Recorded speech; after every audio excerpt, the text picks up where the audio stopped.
부산 마이너스 김해 경전철은 대한민국 부산과 김해 사이에 위치한 경전철 시스템입니다.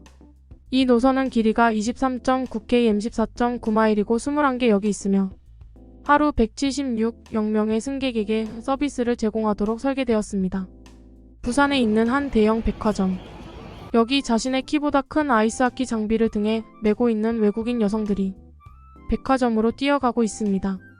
백화점 정문에 도착한 그녀들은 뜬금없이 백화점 정문에 있는 한국인들의 행동에 충격을 받고 화를 내기 시작하는데요. 도저히 참을 수 없는 분노의 외국인 여성들은 아이스하키 장비까지 버리고는 백화점 정문에 주저앉아 단체로 눈물을 흘리고 맙니다. 과연 외국인 여성들에게는 대체 무슨 일이 있었던 것일까요? 안녕하세요. 저는 체코에서 몇 없는 여성 아이스하키 선수팀으로 활동하고 있는 바브로바라고 합니다. 고등학생 때부터 도시 지역 대표 선수로 활동을 하던 저는 약 4년 동안 체코의 여성 아이스하키 국가대표가 되기 위한 목표를 이루기 위해 굉장히 힘든 시간을 보내고 있는데요. 체코에서는 아이스하키라는 종목 자체가 돈이 많은 사람만 할 수 있는 귀족 스포츠로 알려져 있기에 저처럼 가난한 선수는 오직 실력으로만 국가대표 자격을 얻어야 하는 굉장히 힘든 종목입니다. 특히나 체코에서는 아이스하키를 연습할 수 있는 빙상장이 거의 없을 뿐더러 하루 연습을 하는 것에만 해도 엄청난 비용이 소모되기 때문에 저처럼 작은 도시 지역의 선수들은 연습하는 것 자체가 너무나 힘든 일인데요. 그런데 얼마 전 저희 도시 지역 대표팀의 한 선수는 자신의 SNS 계정에 이러한 빙상장을 구하는 어려움과 체코의 훈련시설 부족으로 인한 아이스하키 선수팀의 실체를 글로 적어 올렸고 약 하루 뒤 의문의 한국인에게 메시지를 받게 되었습니다. 자신을 준수라고 소개한 한국인은 저희 도시 대표팀의 딱한 사정을 우연히 보게 되었다는 말과 함께 뜬금없이 한국으로 오면 저희가 겪고 있는 문제들이 해결될 것이라는 황당스러운 메시지를 보냈더군요. 사실 처음에는 한국이라는 나라에 대해 저와 팀원들은 들어본 적도 없을 뿐더러 일본 옆에 작은 나라라고만 알고 있는 것이 전부였기에 메시지를 확인한 대표팀 선수들 몇몇은 한국으로 간다고 아무것도 해결되지 않을 것이라며 어처구니 없다는 반응을 보였습니다. 하지만 저는 어차피 지금의 상태가 지속되어도 체코에서는 빙상장을 빌리지 못해 연습을 하지 못하는 것은 물론 한국이 오히려 체코보다 살기 좋은 나라가 아닐까라는 막연한 희망을 가지게 되었는데요. 결국 저는 아이스하키 팀원 중 약 3명 정도를 가까스로 설득할 수 있었고 일주일 뒤 곧바로 한국행 항공권을 구입해 한국으로 떠나게 되었습니다. 사실 체코에서 아이스하키 훈련을 한다고 해봐요.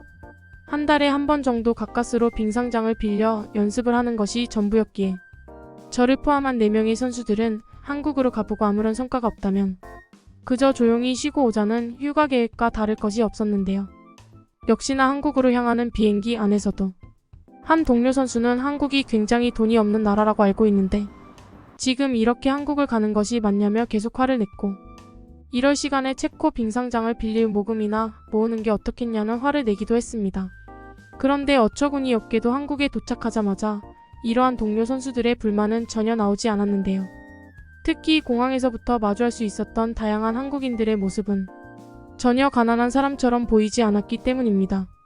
일반적으로 한국이 체코보다 가난한 나라였다면 공항도 제대로 관리되지 않고 노숙자가 무조건 보여야 했는데 한국의 공항은 노숙자는커녕 오히려 공항 이곳저곳에 자유롭게 물을 마실 수 있는 최신식 정수기는 물론 저희와 같은 스포츠 선수들을 위한 무료 락커룸도 제공되고 있었는데요.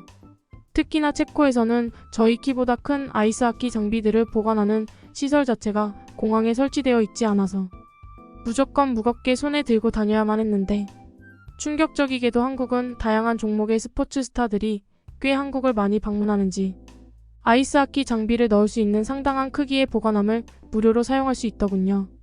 단 한 번도 보지 못한 아이스하키 장비 보관시설에 저와 동료들은 곧바로 공항에 있던 한국인 직원들을 불러 이것이 저희가 알고 있는 스포츠 장비 전용 락커룸이 맞냐고 물어보았고 한국인 직원분은 다소 놀라는 표정을 지으며 최근 한국으로 전지훈련을 오는 다양한 스포츠 종목 선수들을 위한 최신식 락커룸 시설이라며 저희의 장비를 보더니 아이스하키 선수들이 맞냐는 말을 하셨습니다.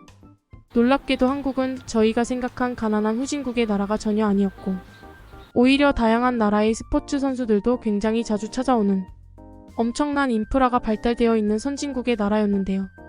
저와 동료들은 아이스하키 장비를 라커룸에 집어넣고는 이렇게 깔끔하고 큰 보관시설은 처음 본다면서 한국에서 생활한다면 무거운 장비들을 들고 다닐 필요가 없는 것 아니겠냐면서 놀라워했고 그건 저를 포함한 동료들 전원이 마찬가지였습니다. 누군가에게는 전혀 필요 없는 시설일 수 있겠지만 한국을 처음 방문한 저희 선수팀에게는 한국이 말도 안 되는 비현실적인 나라처럼 느껴지기 시작했고 그제서야 공항에 있던 다양한 국적의 외국인들이 보이기 시작했는데요.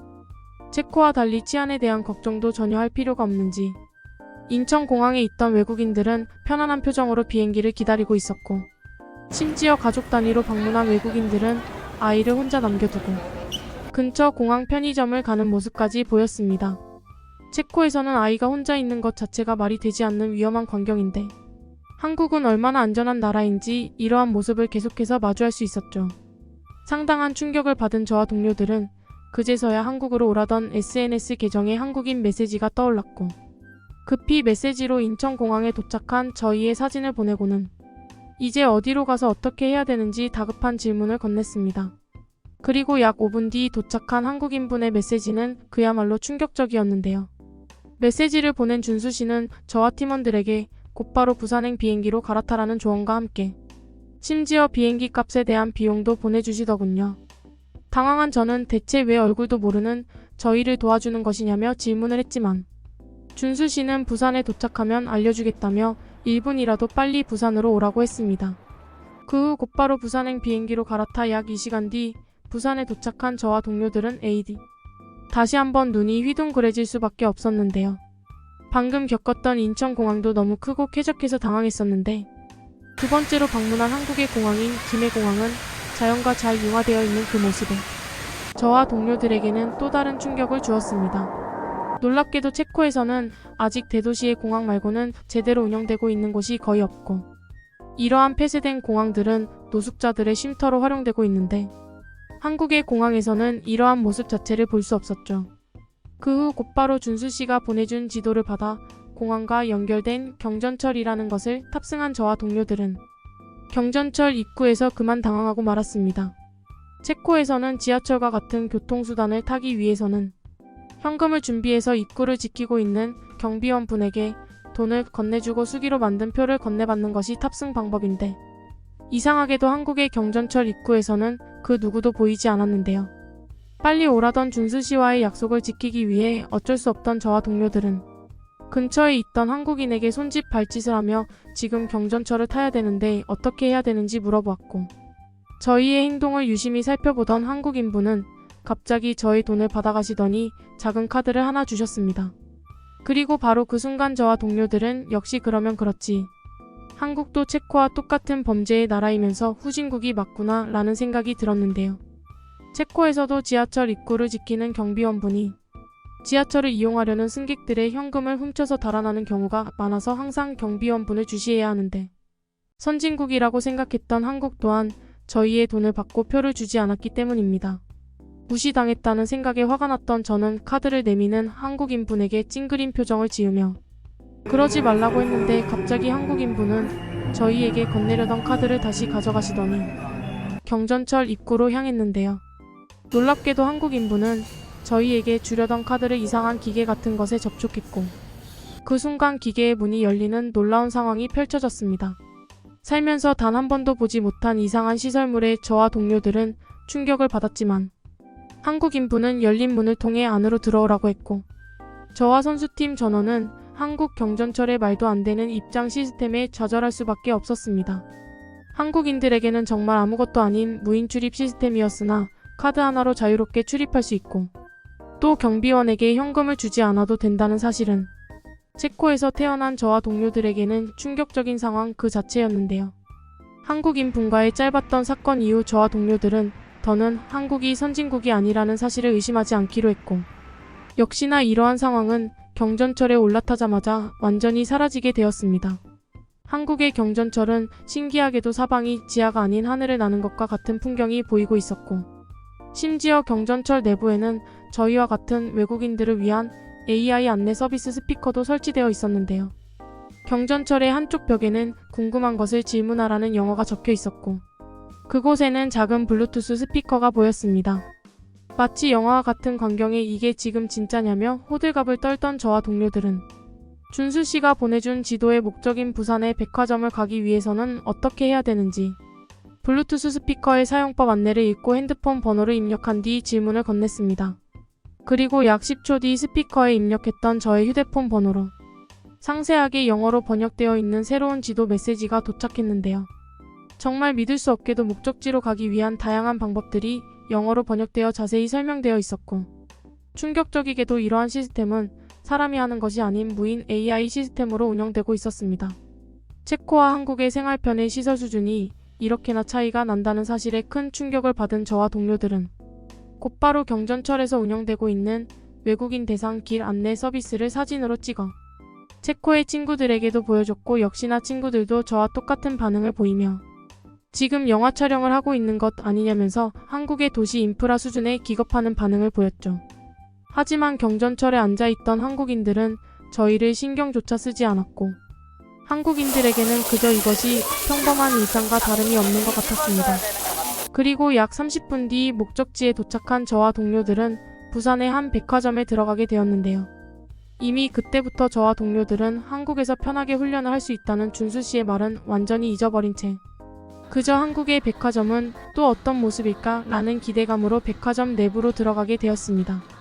전 세계에서 순위권에 들 정도의 규모를 가지고 있다던 부산의 백화점은 입구에서부터 충격이었는데요.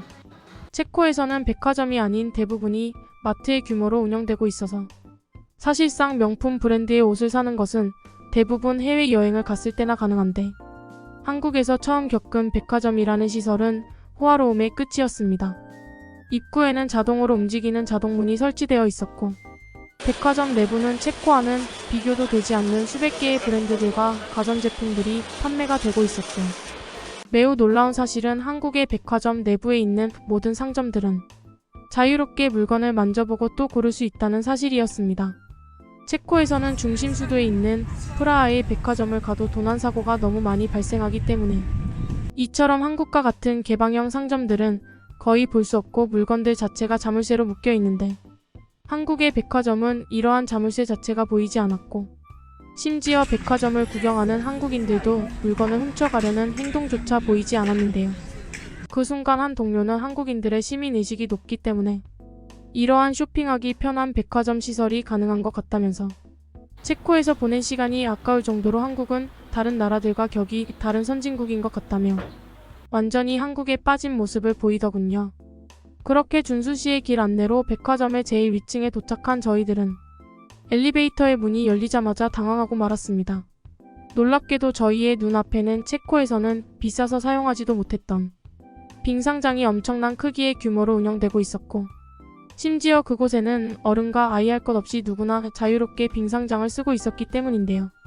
그런데 더욱 충격적인 것은 이런 빙상장을 이용하는 것 자체의 비용이 굉장히 저렴했다는 사실입니다. 체코에서는 빙상장 자체가 거의 없어서 훈련하는 것 자체가 상당히 힘든 일인데, 한국에서는 평범한 한국인들이 가족 나들이를 하러 백화점에 왔다가 빙상장을 이용할 수 있을 정도로 부자의 나라처럼 보였고, 실제로 그곳에는 한국인 아이들이 피겨 연습을 하는 장면까지 볼 수 있었죠. 그런데 눈앞에 펼쳐진 상황에 얼이 빠져 있을 때 갑자기 저희를 부르는 한 한국인분의 목소리가 들려왔습니다. 그리고 놀랍게도 그곳에는 저희와 메시지를 주고받았던 훤칠한 키와 덩치를 가진 준수 씨가 저희를 내려다보고 있었는데요.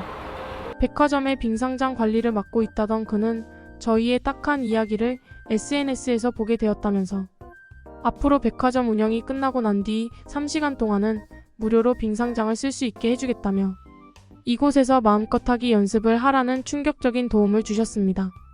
저와 동료들은 믿기 힘든 준수 씨의 말에 그렇게 하면 비용이 너무 많이 나오지 않냐며 겁에 질려 질문을 했지만, 준수 씨는 어차피 매장 이용이 끝나고 3시간 뒤 청소를 하므로 그 사이에 저희가 아이스하키 연습을 하는 것 정도는 자신의 힘으로 가능하게 해줄 수 있다며 돈도 받지 않을 테니 무료로 빙상장을 이용하라고 하시더군요.